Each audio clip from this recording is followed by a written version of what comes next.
Bumagsak sa Dinagat Islands ang isang eroplano na mula Subic at patungo sana ng Siargao. Hinahanap pa rin ng dalawang sakay nito. May report si Ian Cruz.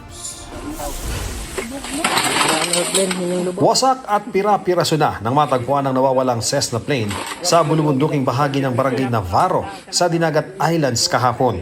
Pumaon sa lupa ang ilang bahagi ng eroplano kaya kinailangan pang hukayin. Sa gitna ng paghuhukay, natagpuan ang bahagi ng katawan ng tao. Dalawang sakay ng eroplano, wala pang detalye tungkol sa kanila.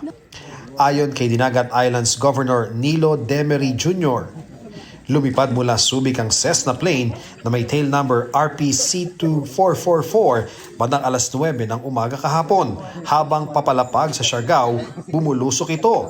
Nakarinig umano ng malakas sa pagsabog ang ilang residente bandang alauna ng hapon.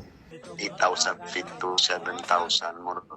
Niglide siya to land sa Siargao pero mura man from 7,000 feet, mura may bulus naman siya. Yan, murang tusok yun siya dito sa dari sa Barangay Navarro.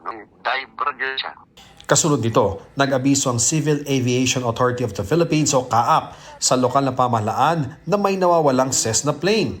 Nagsagawa ng search and rescue operations ang LGU. Bandang alas 4 ng hapon, natagpuan ang wreckage ng eroplano. Patuloy ang search and retrieval operations sa pinagbagsakan ng Cessna plane. Inaalam pa rin ang sanhi ng pagbagsak nito. Ian Cruz, GMA News.